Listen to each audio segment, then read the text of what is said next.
Welcome to the AI Chat podcast. I'm your host, Jaden Schaefer. Today on the podcast with us, we have Suman Kanuganti, who is from Personal.ai, and he's going to be talking to us a little bit about what got him into this space. So thank you so much for joining us. Would you mind telling the guests a little bit about yourself and your background? Yeah, thanks a lot for having me, Jaden. My background, I'm a engineer for almost like first half of my life, robotics based. I also have a business background, but generally I picked a passion of creating products for people. I always get excited when you create experiences for people to touch and feel, kind of elevate the day-to-day activities that they're doing. That's kind of motivates me and excites me. I created a company called Ira before Personal AI. Ira was a technology that uses both AI as well as augmented reality, but with Okay. human in the loop for people who are visually challenged. Okay. So today we basically unlock all kinds of experiences for blind community and pretty much the entire United States, and all the retail stores kind of provide that as an accommodation for people. I started Personal AI 3 years ago with the core premise of being able to create a model to represent one individual. And I'll tell you more about it, but since you asked me about my background, that's a little bit about my background. Very, very cool. So what kind of got you interested in, well, actually, perhaps give us a little rundown on what Personal.ai does for those that don't know. Explain what you're shooting to do there. Yeah, so Personal.ai is a model. It's a language model that is grounded in one's facts, opinions, and perspectives of an individual. So it is designed to reflect and speak on behalf of an individual, right? The most interesting thing about Personal.ai is you probably, or the audience probably have long discussions about large language models. We actually started developing the opposite of a large language model. We call them small language models or personal language models. Okay. They're actually tiny. They are 120 billion parameters. They are grounded in one's memory. These models have long-term memory. They also have attribution back into the data. But obviously, it is not it doesn't know everything that the world knows, like a large language model, but it knows you, and it's an ultra-personal experience to the point where, it speaks like you within your own facts as well, not just style and voice, but also your facts and opinions.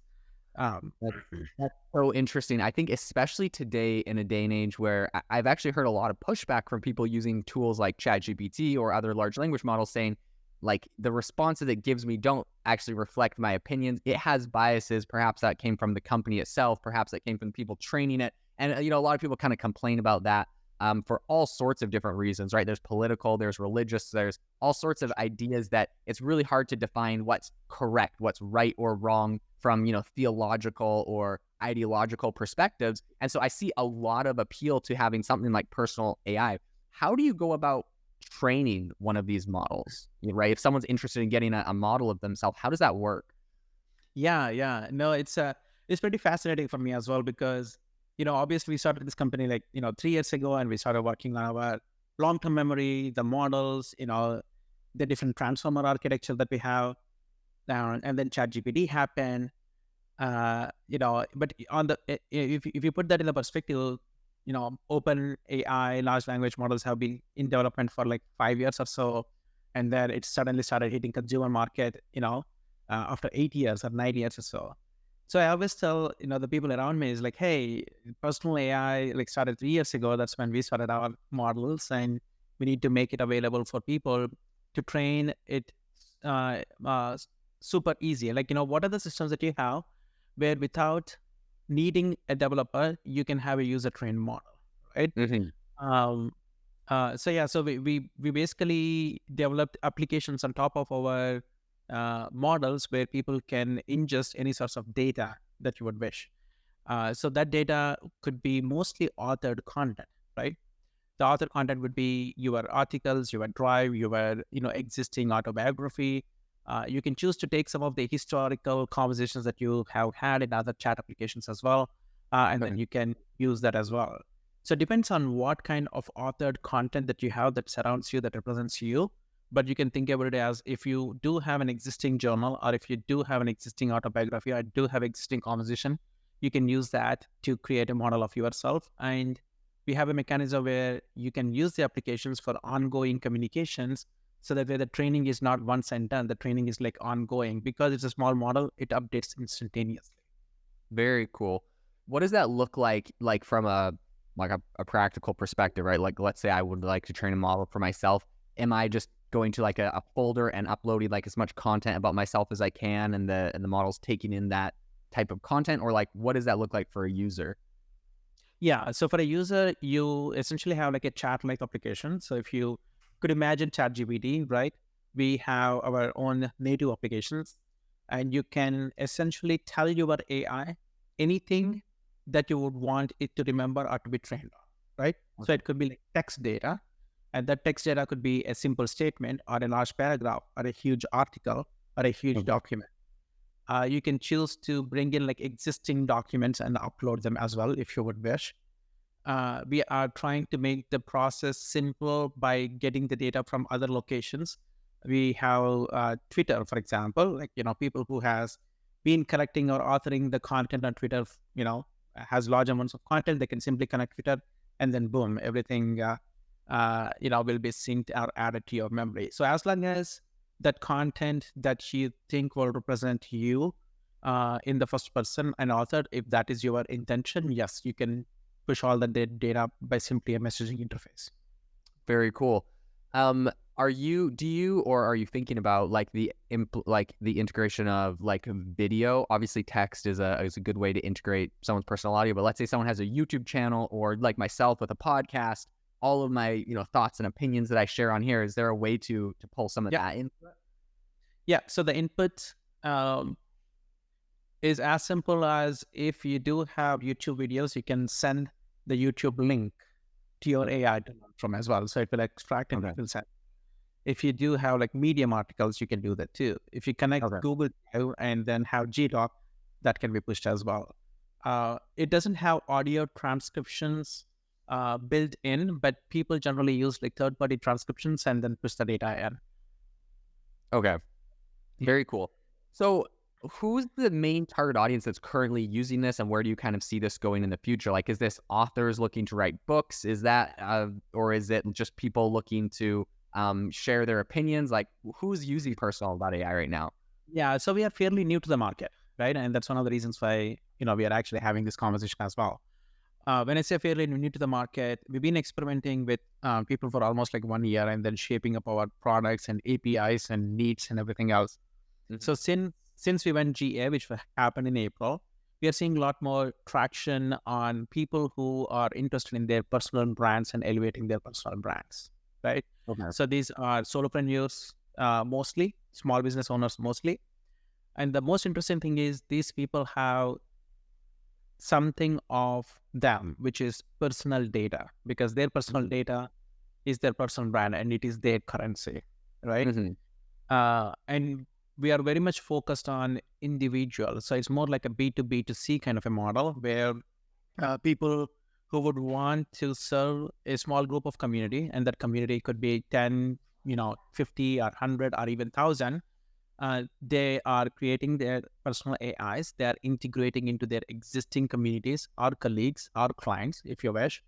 And the beautiful part is, the native applications also supports native messaging, meaning you can invite friends or communities and create AI lounges and invite people for prompt party, if you will, to talk to your own AI and geek out.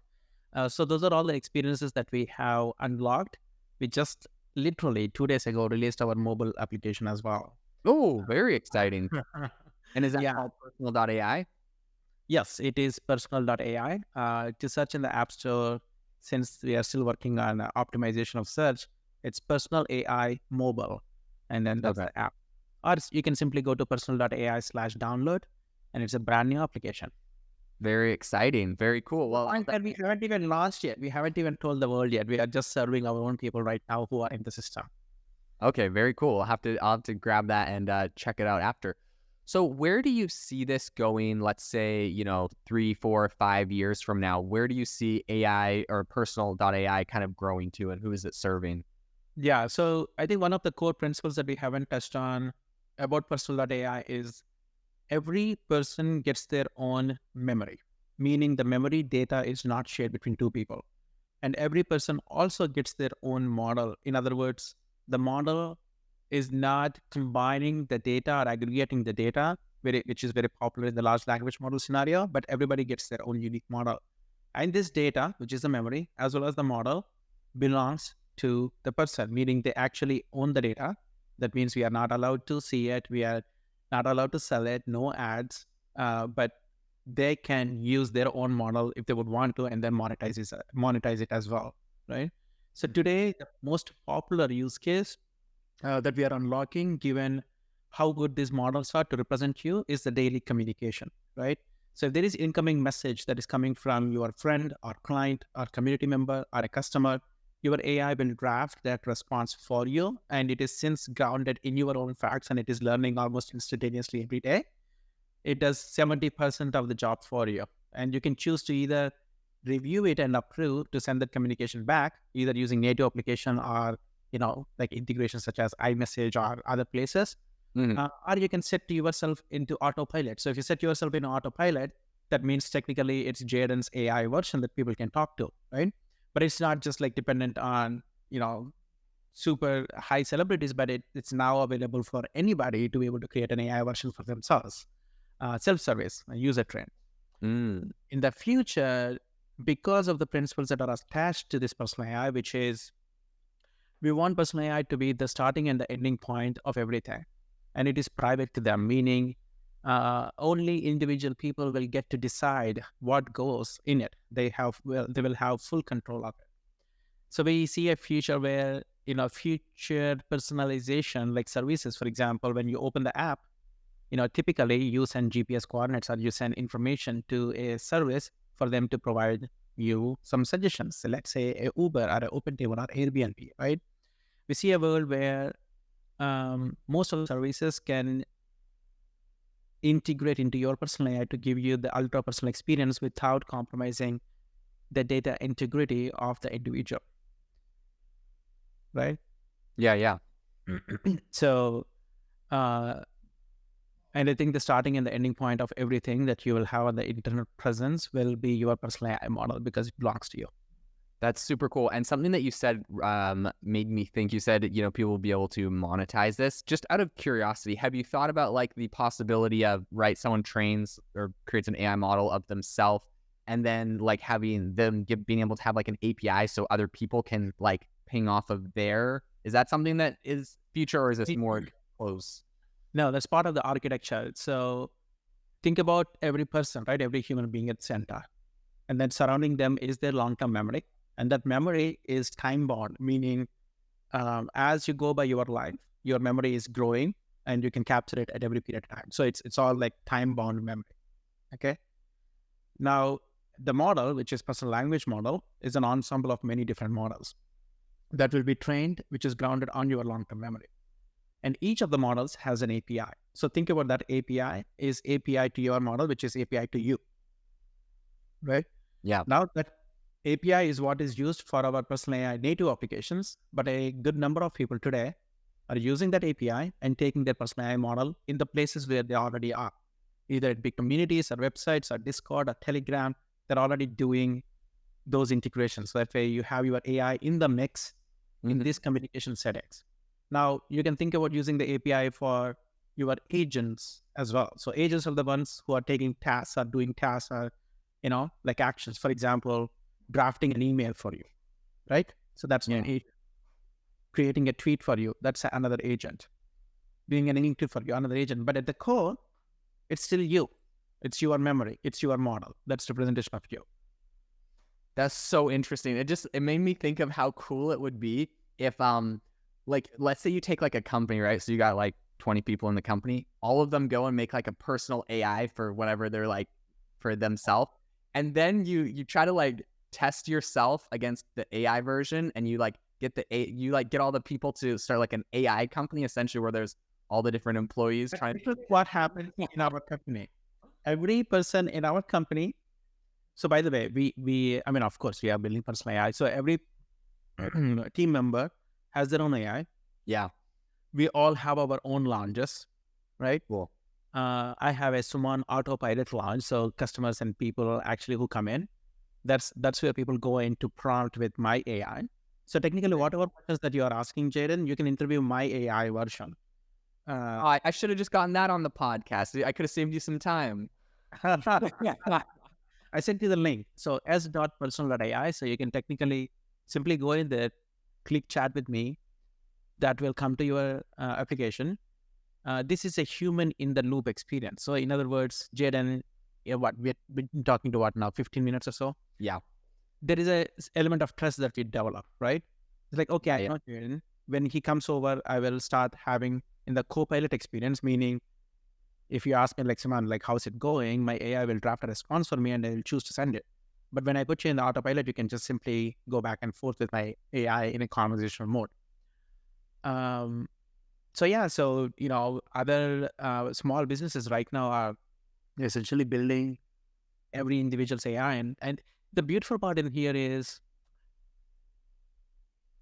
we have seen the AI versions of people out there, right?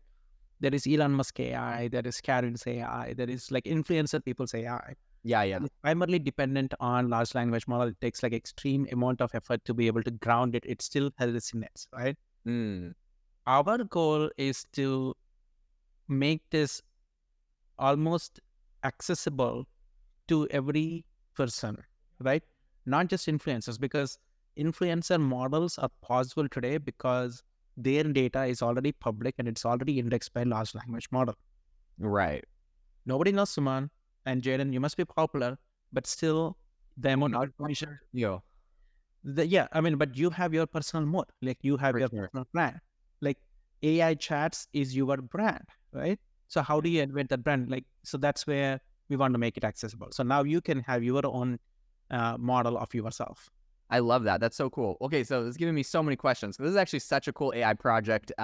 This is one of the cooler AI projects I've covered recently. So this is my question for you. Number one is, what does that look like as far as like the resources, the bandwidth, and everything required for training like one person's AI model, right? I know right now there's like this huge shortage of like A100 chips from NVIDIA. Everyone's like, fighting over trying to be able to train AI models and stuff. What's the resources, realistically? Let's say you had like everyone on Facebook wanted their own personal AI, so you got to get 1 billion people to train their own. Like, what would that look like for resources wise? Yeah. And that's where the best part is. It's almost like the secret sauce. And I cannot wait to be out there and give this to millions of people, because you know why? These 120 million parameters are super cost effective because they are small. They scale horizontally. We don't need to fight big tech for all the GPU compute. In a way, I would also make the statements such as like they're environmental friendly, because you know why? They actually run on your mobile devices, right? Mm. So as of today, these are 120 million parameters, like in less than 1 gigs in size, and we have identified few chips to essentially move these models onto the edge itself, on your computer, on your phone. That does not have dependency on the large language model. That means you don't need all the investments that otherwise will have. Right. Uh, so So yeah, because just think about it. What we are trying to achieve is, our use case is not creating a model of world's information or the internet. Our goal is to create a model of one individual. It's a 120 million parameters. Yeah, I love that, especially because I feel like I've heard a lot of people, of course, complain that ChatGPT just sucked up everyone's data, and now it's Yeah, identity is super important. Like, yeah. So here's the fun part, right? I got into creating this project 3 years ago because I had this like extreme desire of being able to communicate, have conversation with a person who taught me a lot, and he passed away because of pancreatic cancer. So there was this constant mantra of like, what would Larry do? Um, or I wish I could talk to Larry's AI, right? Mhm. Because we as human beings, we establish trust with a group of people that are surrounding us. So even if you are seeking advice or getting an opinion, it's much more about researching and being able to land to your own conclusion versus being able to talk to one or two people that you trust and getting their opinions. Right. Mhm. So the idea of like accessing people with each other to an extent where we are not just bounded physically by the time and the capacity that we have is mind blowing, right? Yeah. Um, that is, man, I lost my train of thought. So the reason like this is all happening is because fundamentally and principally we said this needs a memory. Large language model cannot solve it. And my co-founder, CTO, MIT graduate, super like created like 5 different AI startups, Sharon Zhang. She had the foresight saying that, Suman, if you really want attribution, if you really want it to be private, if you really want it to be grounded in 1% that doesn't hallucinate, this was 2020 because nobody knows large language models then. She said large language models is not the way to go. We had to start from the scratch. There are a lot of existing stuff we reused, like open source model, transformer architecture, etc., but it is a contrary like approach to the modeling, if you will. Yeah, for sure. I mean, I can even just think of like a cool use case where, like, let's say you have to make a really important business decision or family decision or life decision, and it's very time sensitive. You call up your, I like maybe I'm calling up my dad to ask him for advice. He's busy, and then I'm like, oh shoot, he's like off in another country. He's not going to be on, but I got to make this decision right now. So I just go over to his AI chat. This might not be like dead perfect, but I could get a pretty good idea of what his advice would be in a time sensitive way when a person isn't actually physically available. Super interesting. Really, really cool idea. What are you looking at as far as monetization, pricing? How does that play in? What does that look like for this? Yeah. So we are making it available for anybody to create their memory and train their AIs for free at this time. And the intention is everybody gets like two personas, like personal and professional. Persona is nothing but a part of your life, right? Uh-huh. For example, you and my relationship, let's say, is professional, but you have, your family relationship is like personal, right? You can Mhm. choose which category or which persona that you would want other people to access when they are talking to you in autopilot or copilot, right? Mhm. Uh, so normally people who would upgrade to a $40 per month subscription plan, they have things or access such as greater integrations, greater API access. If you do have a lot more following, like north of 100 people, 200 people, where there's a lot more demand to the AI, then it goes into a little bit more, um, custom pricing as well. So currently, it's accessible to everybody for free to begin. And then there is a $40 per month pricing for greater integrations, faster access, and taking it to other places. And then as the demand for the model itself grows, then it goes into, kind of custom solutions. Very cool. I love it. That's super interesting. Um, so I know you've been working on this for the last 3 years or so. Um, First off, what kind of made you decide you wanted to take this step on this project? I know you mentioned Larry. Was that kind of what played a role into creating this? Yeah, totally. I mean, that was the genesis. To be very specific, the project I kicked off like in September 2019 is when I started working into just understanding what I'm dealing with. Jesus. I mean, like I didn't know where to start. This Yeah. is like very vague, and back then it isn't a space where a lot of information was available. Even Yeah.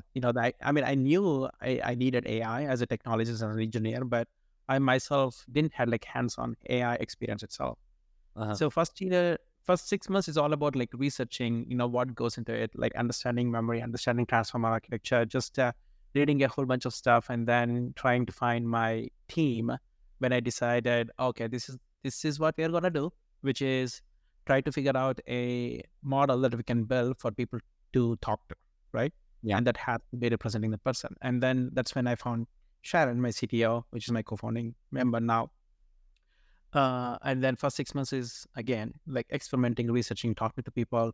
What does it mean to them? Ideating. We took almost 2 years to put together the core foundation systems, Mm-hmm. the data structures, the models, putting together the API, and then we took another year to create applications on top of it, and test with people. So now we are ready to go to market. That's very exciting. How did you meet your CTO? I know a lot of people interested in new startups or Yeah. taking their companies to the next level with AI are kind of interested. What was your process on that? I mean, it was very deliberate because previously I was already running a startup, so I had some ideas on the kind of person that I would want, Yeah. specifically for a company like Personal AI, um, because one, it's original thinking, so it requires a little bit of like original understanding of the technology and working towards a solution that may not be widely popular or available. So we need like novel thinking. So I went through a search process, believe it or not. I had some friends, recruiting firms who accepted my request to find a co-founding partner, and I spoke to 120 people. Uh, Holy smokes! Wow. and I showed her the spreadsheet after I got her. Uh, that is the process I took. But I took my time. I took my time to find the uh, right person. My other co-founder is Christy Kaiser, so I worked with her at my previous company. She's my design partner because it's also required a little bit of like what does it mean to be talking to the AI? Now it's pretty obvious. Okay, you chat with the AI, right? But we created these chat interfaces to basically train and you know chat with somebody's AI, and then Chat GPT happened. And then it was great because there's tons of awareness and we were heading in the right direction. Then we had to double down in the conversation in the chat. Yeah. That's super cool. What did that kind of look like? I mean, you've been working on this thing for a number of years, and all of a sudden, ChatGPT launches. Kind of the end of last year.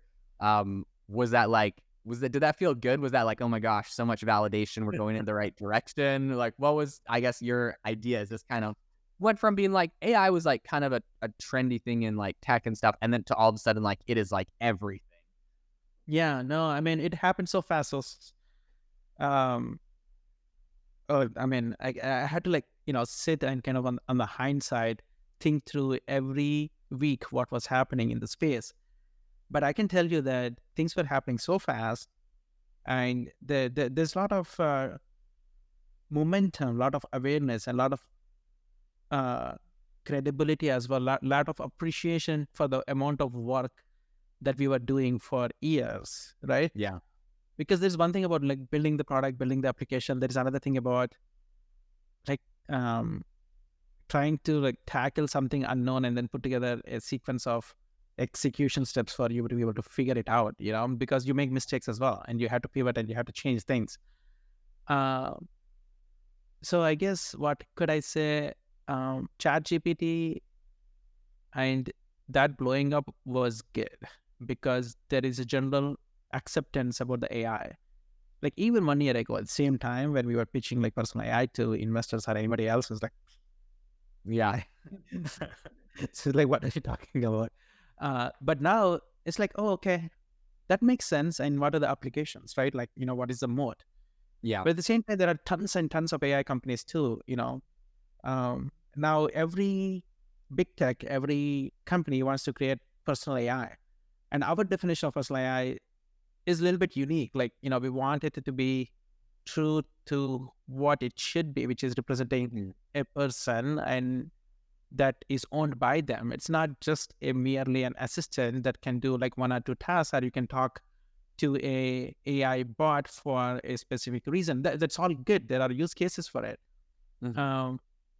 But for us, personal AI as an assistant is underselling. I think there is a lot more beautiful thing about this core idea of having this as an asset to you Mhm. that belongs to you, that runs over a period of time, that is not compromising the principles of like data ownership, that is not aggregating with everything, that does not belong to the company, that belongs to you. So there is a lot goes into making a true personal AI. And so the downside of this whole like bubble of AI is the market is confused, right? Yeah. Because there is a lot more money that is getting poured in. But sometimes when you have money and you don't know what to do, you will also confuse the market. So you create chaos. And I do Right. feel there are players in the industry that is creating chaos. Uh, Mhm. so we have to navigate through that chaos, right? Because Right. we still have to stick to what we think is the truthful way of creating a trustworthy AI that belongs and serves people, right? Hmm. Um, so yeah, so anyway, so I think there is good, but there is also the downsides of whatever is happening, because now you got to figure out what is what and who is who. Uh, and we are, instead of confusing the market, we got to work towards making that clear as well. One of the reasons Yeah. why I want to hop on the podcast and talk to people. Yeah, I love it. Okay, so one question quick is you talked about, there's some companies that aren't doing it the correct way, right? There's a bunch of money coming into the industry, and there's players like you said that are creating chaos. Who are those players that you believe that are fundamentally, or even if it's not a specific company, what the concepts that you believe are fundamentally creating the quote unquote chaos or kind of pushing it in the wrong direction? Uh, okay, we are getting a little bit political. I would name the companies, but I will tell you what I think is Yeah, not right. yeah. What I think is not right is misrepresenting an identity of an individual, whether you are seeking permission or whether you're not seeking permission, meaning you have to have permission to represent somebody's AI Hmm. or somebody's identity. Because what makes human is our identity, right? Right. Uh, Now, the thing is, it makes like good entertainment, good business, good fun, but at the expense of uh, that identity. Are they okay with it? Hmm. If they're okay with it, that's great. But I think there needs to be some uh, empathy and some respect Yeah. for what we are doing in the industry. And I think if we are not doing it right, then it's unethical. Now, investors are, business people will say, "Who cares? I don't care." I'm like, whoever. Hmm. Like, I want to make some money. Let get Right. people to engage with it. Who cares about privacy? Who cares about identity? Hmm. Great. That's their business. We are not going to do that business, but I think it's wrong. Hmm. Okay. Uh, Yeah. yeah. Yeah, that makes sense. And I like that concept because it definitely, and I think, to be honest, I think a majority of the population, now not necessarily the owners of a lot of the AI companies and not necessarily, as you mentioned, the investors, but I think there's probably a majority of the population that would agree with your sentiment, which is people when they're creating this content, if someone like OpenAI sucks in all the data from the whole world, and like I can go to OpenAI and say, in the voice of Stephen King, write me a book outline. Okay, now write the book, now write the chapters, and all of a sudden it's like, well, Stephen King never actually was able to monetize the usage of that. Is that ethical, right? Then there's that whole question. And I think a lot of people would agree with you that it would like to monitor or to compensate those people. I'm curious though, from your perspective, or from your guys' story, what did that look like when you were starting Personal.ai? Is this something that you bootstrapped or self-funded? Did you get investors from the beginning? What did that look like for you as far as funding this company? Oh yeah. I mean, we do have investors, but our investors are aligned with our principles. Yeah. First year was self-funded, so basically me and Sharon. By second year, we needed, team and to build things. So it is 2021. David Magerman is our lead investor. Okay. Uh, he's also a Stanford AI guru. He's also a scientist. He's the man behind like creating like uh, you know algorithms around like high frequency trading, like hedge fund trading, Okay. at Renaissance Technologies. So he saw through what we were trying to achieve. He's also very much oriented around people, identity, privacy. Create value, positive some value for everybody. Being able to have these AIs like make money and create value, into the future forever. Like Right. if, like I know for the fact my AI is already like valuable to not just my team members but my family already, right? Yeah, for So sure. the fact that my AI is gonna live forever into the future, even after I die, is already like value creating for me. So anyway, yeah. So we it's a seed company. We are actually like doing our next round of financing, going into our Series A as we go to the market and get people their AIs.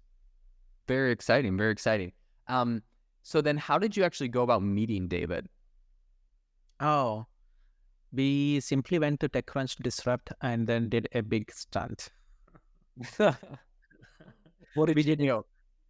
we did a demo of my AI that speaks like me, and it would predict what I would want to say next based on what I'm saying now.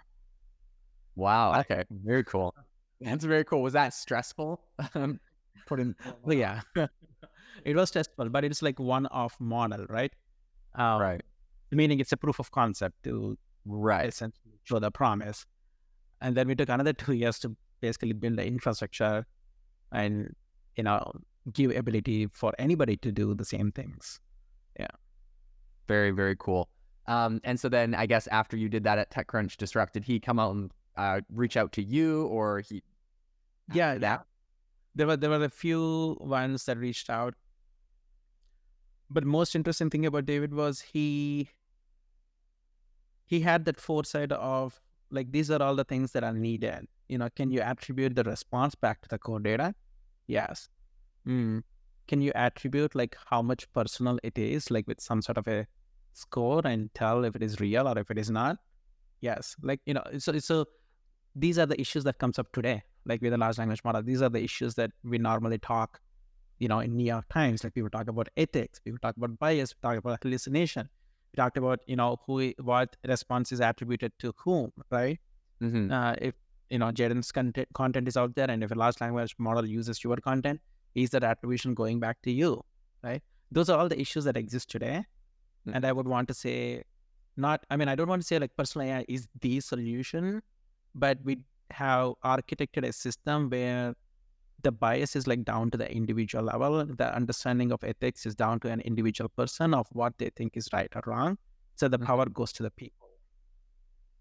That's very cool. Man, that's incredible. I absolutely love what you're doing at Personal.ai. And I'm assuming you said you'll be probably raising another round soon as you go to market, looking at your Series A. Do you have any kind of idea of a timeline on when you guys are doing that? I mean, I guess few months, you know, this is summer right now. So I guess most deals comes together, you know, Yeah. summer. So we'll see. Very exciting. Well, I'm super Yeah. excited.